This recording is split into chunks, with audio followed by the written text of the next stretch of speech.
হরে কৃষ্ণ। প্রণাম সবাইকে। পড়ছি মহাভারতের আদি পর্ব থেকে সর্পযজ্ঞের উপসংহার। উগ্রশ্রবা কহিলেন, হে ব্রাহ্মণ, অধুনা আস্তিকের আর এক অদ্ভুত উপাখ্যান শ্রবণ করুন। দেবরাজ হস্ত হইতে ভ্রষ্ট নাগরাজ তক্ষক অতিমাত্রা ভীত হইয়া প্রজ্বলিত হুতাসনে পতিত হইতেছে না দেখিয়া রাজা জন্মেজয় নিতান্ত চিন্তাকুল হইলেন। যে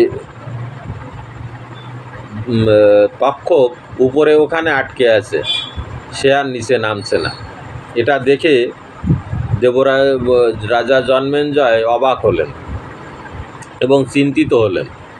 সৌনক জিজ্ঞাসা করিল, বৎস সুতনন্দন, বলো দেখি তক্ষক কি নিমিত্ত সেই সকল মনীষী বিপ্রগণের মন্ত্র বলে হোমানলে পতিত হইল না? কি কারণে সে পতিত হচ্ছে না? উগ্রশ্রবা উত্তর করিলেন, মহাশয়, অলৌকিক ক্ষমতা সম্পন্ন মহাতেজা মহর্ষি আস্তিক ইন্দ্র হইতে ভ্রষ্ট নাগরাজকে ভয় বিহ্বল দেখিয়া উচ্চস্বরে 3 বার তিষ্ঠ তিষ্ঠ এই বাক্য বলিয়াছিলেন। তখন আস্তিক তাকে ভয়ে দেখে যে সে খুব ভীত, সেটা বলে আস্তিক 3 বার তিষ্ঠ তিষ্ঠ তিষ্ঠ এরকম বলেছিলেন। তাতেই ওখানে তক্ষক আটকে যায়। তাহাতেই নাগেন্দ্র ভূতলে পতিত ও ভস্মীভূত না হইয়া অন্তরিক্ষে কালযাপন করিতে সমর্থ হইয়াছিল। সেই অন্তরিক্ষে ও রয়ে যায়, ভূতলে বা অগ্নিতে আর পৌঁছয় না।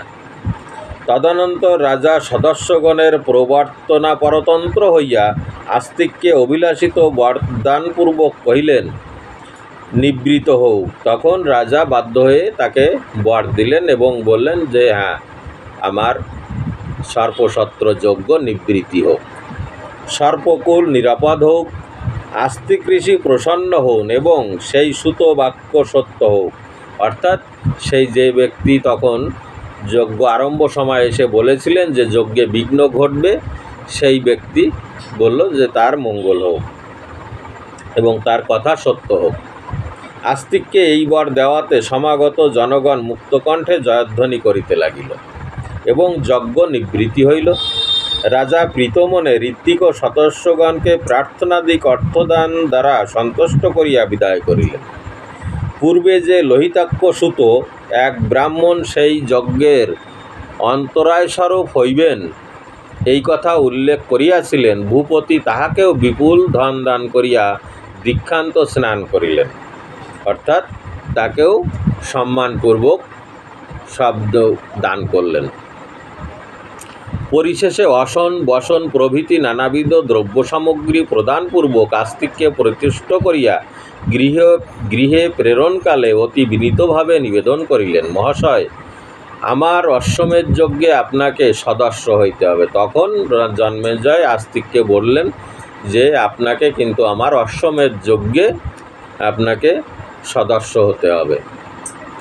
আস্তিক অতি মহৎকার্যের অনুষ্ঠানে সন্তুষ্ট হইয়া রাজাজ্ঞা স্বীকারপূর্বক স্বগৃহ অভিমুখে প্রস্থান করলেন। তখন আস্তিক খুশি হয়ে এবং সেটা স্বীকার করলেন, হ্যাঁ আমি সদস্য হব সেই অশ্বমেধ যজ্ঞে বলে গৃহে প্রস্থান করলেন। তিনি প্রথমত জননী ও মাতুলের সমীপে গমন করিয়া আদ্যপান্ত সমস্ত বৃত্তান্ত বর্ণনা করিলেন। গিয়ে মাতা এবং মামার সামনে যা যা ঘটেছে সেগুলো জানালেন। সর্পগণ আপনাদিগের কুশল সংবাদ শ্রবণে আনন্দিত হইয়া আস্তিককে অগণ্য ধন্যবাদ প্রদানপূর্বক কহিল, বৎস, অদ্য তুমি আমাদিগের জীবনদান করিলে, আমরা তোমার প্রতি অতিশয় প্রীত হইয়াছি। এক্ষণে বর প্রার্থনা করো। এখন তুমি আমাদের কাছে বর চাও। তাহারা ভুয়ো ভুয়ো বলিতে লাগিল, বৎস, আমরা তোমা কর্তৃক রক্ষিত হইয়া যৎপরণাস্তি সন্তুষ্ট হইয়াছি। এক্ষণে বলো তোমার কি প্রিয় কার্য সম্পাদন করিব, বলো কি আমরা কি করব তোমার জন্য। আস্তিক কহিলেন, যদি আপনারা আমার প্রতি প্রসন্ন হইয়া থাকেন তবে এইমাত্র অনুগ্রহ করিবেন যে সকল ধর্মপরায়ণ ব্রাহ্মণ ও অপর ব্যক্তি সায়াহ্নে বা প্রাতকালে অসিত আর্তিমান ও সুনীতের নাম স্মরণ করিবেন কিংবা যে আস্তিক মুনি জন্মেঞ্জয়ের সর্পসত্র হইতে আমাদিগকে রক্ষা করিয়াছেন, আমি তাহাকে স্মরণ করিতেছি। হে সর্পগণ, আমাকে হিংসা করিও না। জন্মেজয়ের যজ্ঞাবসানে আস্তিকের বচন স্মরণ করো। যে সর্প আস্তিকের নাম শুনিয়া হিংসা করিতে নিবৃত্ত না হইবে, শালমলি বৃক্ষের ফলের ন্যায় তাহার মস্তক শতদা বিদীর্ণ হইবে।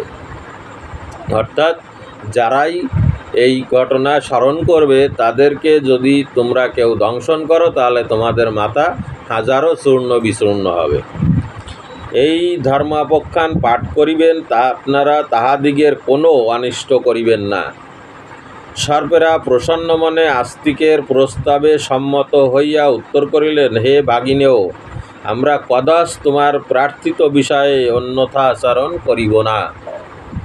সুত সৌনককে সম্বোধন করিয়া বলিলেন, হে দ্বিজোত্তম, আস্তিক সমাগত নাগেন্দ্রগণের এই বাক্য শ্রবণে পরম প্রীতমনে স্বভবন অভিমুখে প্রস্থান করিলেন।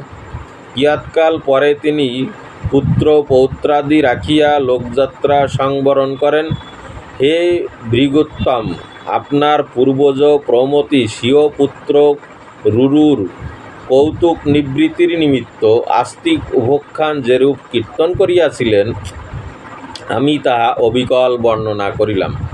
এই পুণ্যবর্ধক আস্তিক উপাখ্যান শ্রবণ করিলে সর্পভয় বিনষ্ট হয়, অন্তঃকরণে বিশুদ্ধ সুখের সঞ্চার হয় এবং পবিত্র ধর্ম লাভ হয়। আস্তিক পর্বোধ্যায় সমাপ্ত। এরপরে পরের পর্বে যাব। এখানেই রাখলাম।